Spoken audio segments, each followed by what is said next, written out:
Welcome back to my channel Suni's kitchen. Like చేయండి, share చేయండి, subscribe అవ్వండి. హాయ్ అండి, ఈరోజు అయితే మీకు హనుమాన్ జయంతి కోసం మనం అప్పాలు చేసి పెడతాం కదండి. అప్పాలు బియ్య పిండితో చేస్తారు, గోధుమ పిండితో చేస్తారు. నేను ఈరోజు అయితే బొంబాయి రవ్వతో చేసి చూపిస్తానండి. సింపుల్గా, టేస్టీగా, చాలా ఈజీగా కూడా చేసుకోవచ్చు. పొద్దున మనం పూజకి రెడీ చేసేటప్పుడు గబగబా ఒక్క 10 నిమిషాల్లో ఇవి చేసి దేవుడికి నైవేద్యంగా పెట్టేసేయచ్చు. టేస్ట్ అయితే సూపర్గా ఉన్నాయి. చాలా చక్కగా సాఫ్ట్గా మెత్తగా బొంబాయి రవ్వతో మీకు చేసి చూపిస్తానండి. చిన్నపిల్లలు కూడా చాలా ఇష్టంగా తినేస్తారండి. జై శ్రీరామ్ అనుకుంటూ పిల్లలకు కూడా పెట్టేసేయచ్చు. చూడండి, మీకు ఇప్పుడు బొంబాయి రవ్వ చూపిస్తున్నాను. 1 గ్లాస్ బొంబాయి రవ్వ తీసుకున్నానండి. అలాగే మనం ఉప్మా చేస్తాం కదా, ఆ రవ్వేనండి బొంబాయి రవ్వ అంటాం కదా, అది ఒక బౌల్లో వేసేసుకుందాం. దేంతోనైతే తీసుకున్నామో బొంబాయి రవ్వని, గ్లాస్ కానీ కప్పు కానీ ఏదైనా సరే దాంతోనే మనం పంచదార తీసుకుందాం అండి. చూడండి, పంచదార కూడా అదే గ్లాస్తో తీసుకున్నాను. ఈ రెండు ఒకసారి ఇలాగా మొత్తం కలిసిపోయేలాగా కలిపేసి పక్కన పెట్టుకుందాం. ఇప్పుడు పొయ్యి మీద ఒక గిన్నె పెట్టేసుకుందాం అండి. ఏ గ్లాస్తో అయితే మనం రవ్వ పంచదార కొలుచుకున్నామో అదే గ్లాస్ తోటి మనం వాటర్ 2 గ్లాసులు వాటర్ పోసుకుందాం. చూడండి, అంటే మన రవ్వకి 1.5 గ్లాస్ అయితే సరిపోతుంది. అర గ్లాసు పంచదార కోసం అనమాట. దీంట్లోకి ఒక 3 స్పూన్ల వరకు నెయ్యి వేసుకున్నానండి. నెయ్యి ఫ్లేవర్ బాగుంటుంది కదా. ఇది ఇంట్లో తయారు చేసిన నెయ్యేనండి, చాలా టేస్టీగా కూడా ఉంది. ఈ నెయ్యి వేసేసుకుందాం. ఇలా వేసేసుకొని ఒక్క మరుగు మరగనిద్దామండి. దీంట్లోకి ఒక 3 ఇలాచి, ఒకవేళ మీ దగ్గర పొడి ఉందనుకోండి, చేసిన పొడి వేసేయండి. నేను ఈ విధంగా దంచేసి వేసేసాను. చూడండి, మరుగు వస్తుంది. ఇక్కడ ఒక్క పొంగు రాగానే మనం ఈ రవ్వ పంచదార ఏదైతే కలిపేసి పక్కన పెట్టుకున్నామో అది ఇందులో వేసేసుకొని ఇలా ఉండలు కట్టకుండా మనం ఉప్మా ఎలాగా మనం కలుపుతామో అలాగే ఇలాగ కలిపేసుకోవాలి జాగ్రత్తగా, ఉండలు కట్టకుండా.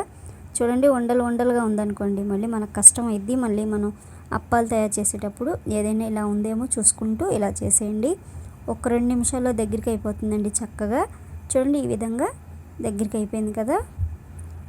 ఇలా దగ్గరికి అయిపోయిన తర్వాత ఇక పొయ్యి కట్టేయడమేనండి. మళ్ళీ ఇంకొంచెం చల్లగా అవుతుంది కదా, కాస్త చల్లగా అవుతున్నప్పుడు మనం దీంట్లో కాస్త నెయ్యి వేసుకోవచ్చు. చూడండి, ఇది చల్లగా అయిపోయింది.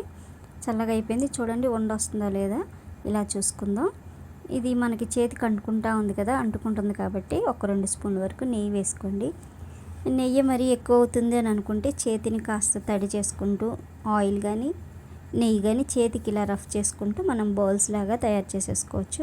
చూడండి, మనం అప్పాలు ఎప్పుడు చిన్నగా చేస్తాం కదా, మనకి 3 వేళ్ళకి సరిపడా, అంటే 4 వేళ్ళతో ఇలా పట్టుకున్నంత ఉండేలాగా ఇలా బౌల్స్ చేసేసుకొని ఇలా చూడండి, ఈ రౌండ్గా అయిపోయినాయి చక్కగా.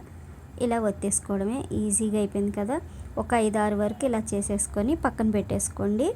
ఈలోగా ఆయిల్ కూడా పొయ్యి మీద పెట్టేసుకోండి. డీప్ ఫ్రై కోసం లో ఫ్లేమ్ పెట్టండి. కాస్త వేడి అయిన తర్వాత అప్పుడు హై పెట్టుకోవచ్చు. చూడండి, ఈ విధంగా మనం ఇలాగ ఒక 5-6 చేసేసి రెడీ చేసి పెట్టుకున్నాం అనుకోండి, సరిపోతాయి. ఈ విధంగా పెట్టేసుకున్నాను. ఇప్పుడు ఆయిల్ కూడా వేడెక్కిపోయింది. ఇక మనం వేసేసుకుందాం. చూడండి, ఈ విధంగా ఒక్కొక్కటిగా వేసేసుకుందాం. ఇప్పుడు ఆ ఆయిల్ కొంచెం వేడి తక్కువగానే ఉంది. బాగా వేడిగా పెట్టామనుకోండి ఒకటికొకటి అతికిపోతాయి. కాస్త నెమ్మదిగా, అంటే మీడియం ఫ్లేమ్లో పెట్టామనుకోండి చక్కగా వేగిపోతాయండి. ఒకటికొకటి అంటుకోకుండా, పగలకుండా చాలా టేస్టీగా ఉంటాయండి. మెత్తగా సాఫ్ట్గా కూడా ఉంటాయి. పైన క్రిస్పీగా చాలా టేస్టీగా ఉంటాయండి.